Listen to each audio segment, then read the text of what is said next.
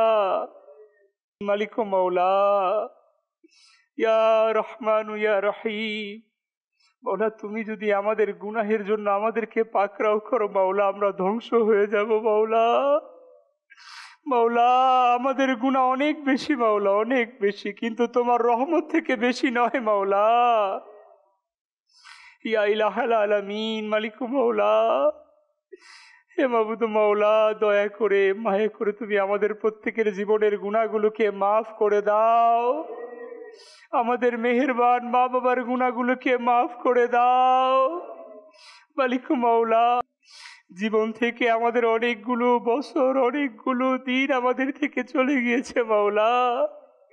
মাওলা, এখনো আমরা আমাদের আমলের মধ্যে পরিবর্তন আনতে পারিনি মাওলা।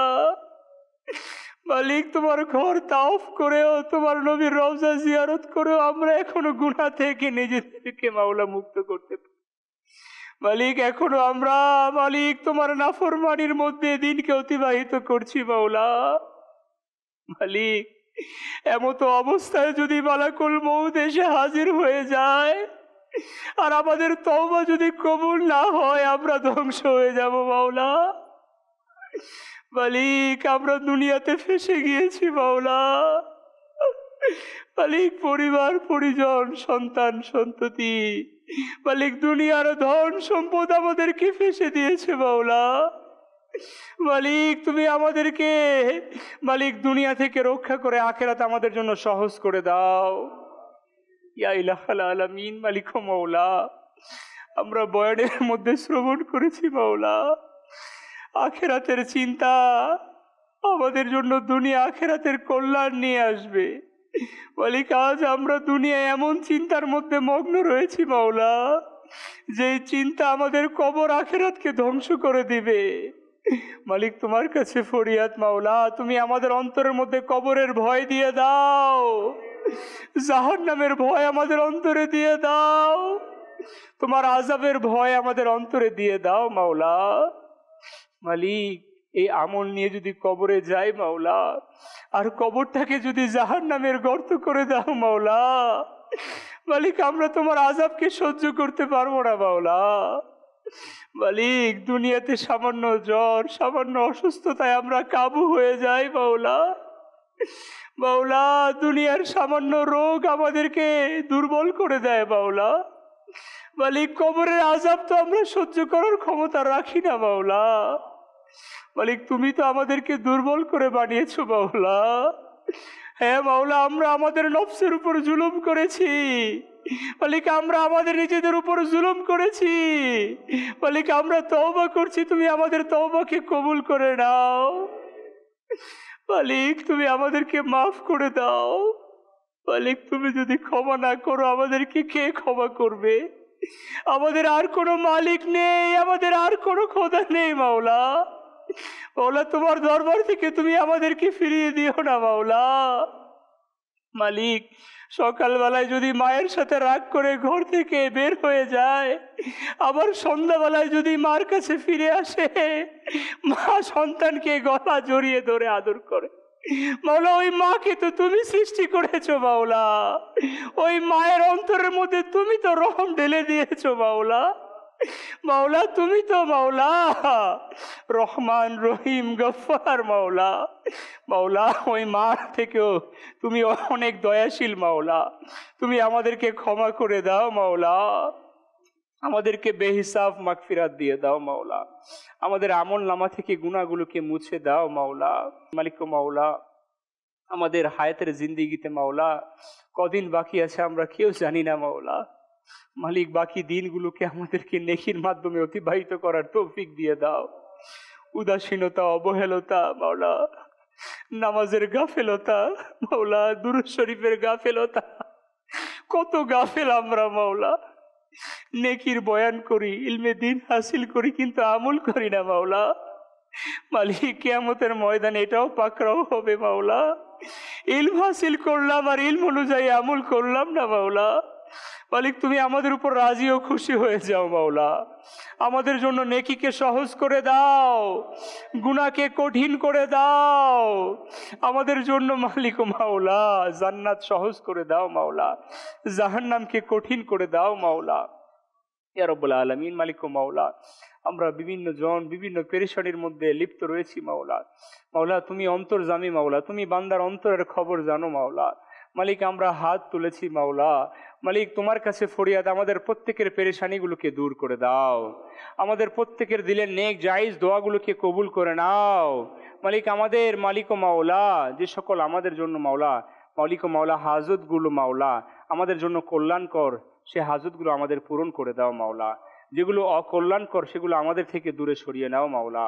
ইয়া ইলাহাল আলামিন, মালিক ও মাওলা অসংখ্য ইসলামী ভাই মাওলা দোয়া চেয়েছে মাওলা। মাওলা প্রত্যেকের দিলের নেক জায়েজ দোয়াগুলোকে কবুল করে নাও। এক ইসলামী ভাই তার মা বাবার জন্য দোয়া চেয়েছে মাওলা। ইয়া রব্বুল আলামিন তার মা বাবাকে বেহিসাব মাগফিরাত দিয়ে দাও মাওলা। কিছুক্ষণ পূর্বে মাওলা আমাদের এক মাদানী ইসলামী ভাইয়ের আব্বা জান ইন্তেকাল করেছে মাওলা। তার আব্বা জানকে বেহিসাব মাগফিরাত দিয়ে দাও মাওলা। কবরটাকে জান্নাতের বাগিচা বানিয়ে দাও মাওলা। মাওলা কবরের প্রশ্নগুলো সহজ করে দিও মাওলা।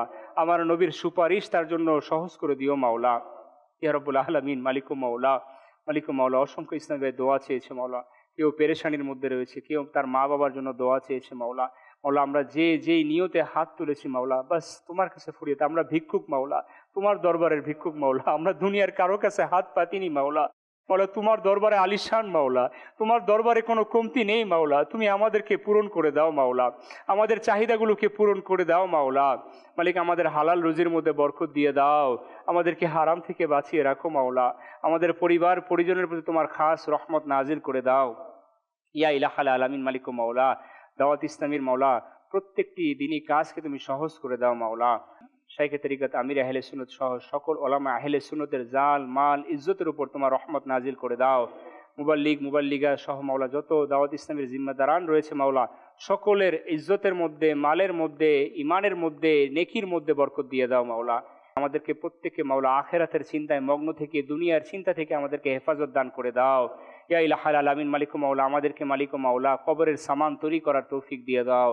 আমাদেরকে প্রত্যেক মাসে মাদানী কাফেলার মুসাফির বানিয়ে দাও, নেক আমল রিসালার আমলদার বানিয়ে দাও, 12 দিনই কাজের আমলদার বানিয়ে দাও মালিক। যেমন জিম্মাদার, যেমন মুরিদ মাওলা আমির আহলে সুন্নাত চায়, তেমন জিম্মাদার মুরিদ আমাদেরকে কবুল করে নাও। আমাদের আপন আপন পীর ও মুর্শিদের হায়াতের মধ্যে কোটি কোটি বরকত দিয়ে দাও। রিজকে হালাল আর ইশকে বেলাল আমাদেরকে দান করে দাও মালিক ও মাওলা। তোমার কাছে মাওলা ফরিয়াদ মাওলা, জীবনে কত কিছু দেখেছি মাওলা, মক্কা মদিনা দেখার আমাদেরকে সৌভাগ্য দান করে দাও মালিক। বাস তোমার কাছে ফরিয়াদ, মৃত্যুর আগে আগে তোমার ঘরের তাওয়াফ, তোমার নবীর রওজা জিয়ারত আমাদেরকে নসিব করে দাও। যারা গিয়েছি মাওলা বারবার যাওয়ার তৌফিক দিয়ে দাও। বাস মদিনা শরীফের অলিগলিতে থাকার মতো ব্যবস্থা করে দাও মাওলা। মদিনা শরীফের অলিগলিতে আমাদেরকে শাহাদাতের মৃত্যু দিয়ে দাও মাওলা। জান্নাতুল বাকিতে আমাদেরকে দাফনের ব্যবস্থা করে দাও মাওলা। জান্নাতুল ফেরদৌসে তোমার হাবিব সাল্লাল্লাহু আলাইহি সাল্লামের প্রতিবেশিত্ব নসিব করে দাও মাওলা। মালিক মাওলা আমাদের ঈমানের হেফাজত দান করে দাও, আমাদের ঈমানের সুরক্ষা দান করে দাও মালিক। দুনিয়ার ধন সম্পদ নিয়ে মাওলা কবরে যাব না মাওলা, দুনিয়ার পরিবার পরিজন নিয়ে কবরে যাব না মাওলা। যদি ঈমান হেফাজত না থাকে মাওলা, কবর আখেরাত সকল বিনষ্ট হয়ে যাবে মাওলা। তোমার কাছে ফরিয়াদ মাওলা, দুনিয়ায় ধন সম্পদ না দাও আফসোস নেই মাওলা, বাস ঈমানের সম্পদ আমাদেরকে দান করে দাও মাওলা। আমাদের ঈমানের হেফাজত দিয়ে দাও, আমাদেরকে রিয়া থেকে বাঁচিয়ে দাও মাওলা। সুবহান রাব্বিকা রাব্বিল ইজ্জাতি আম্মা ইয়াসিফুন ওয়া সালামুন আলাল মুরসালিন আলহামদুলিল্লাহি রাব্বিল আলামিন বিহাক্কি লা ইলাহা ইল্লাল্লাহু মুহাম্মাদুর রাসূলুল্লাহ সাল্লাল্লাহু আলাইহি ওয়াসাল্লাম। নবী সালাম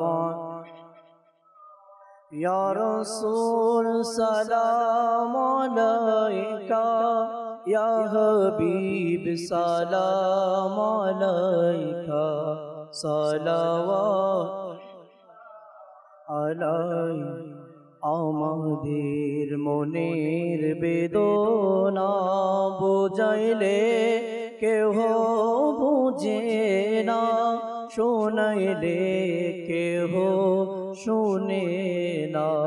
শোনেন গো শাহে মদিনা, ইয়া নবী সালাম আলাইকা, ইয়া রাসূল সালাম আলাইকা, ইয়া হাবিব সালাম আলাইকা।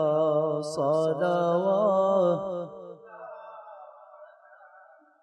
मुस्तफा जाने रहमत पे लाखों सलाम, शम्अ बज़ में हिदायत पे लाखों सलाम। मुस्तफा जाने रहमत पे लाखों सलाम, शम्अ बज़ में हिदायत पे लाखों। गौसे आज़म इमाम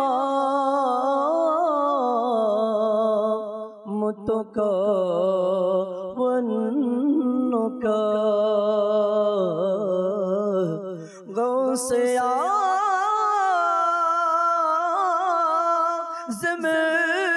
इमाम मुतकव्विनुका,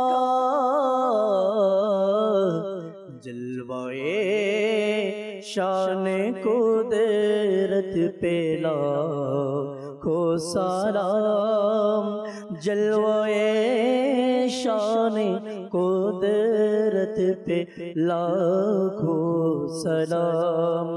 डाल दी कल्बों में अज़मते मुस्तफ़ा, सैयदी आला हज़रत पे लाखों सलाम।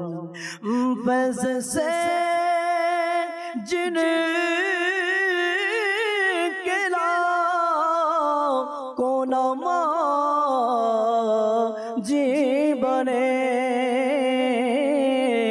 फैज़ से जिनके लाखों इमाम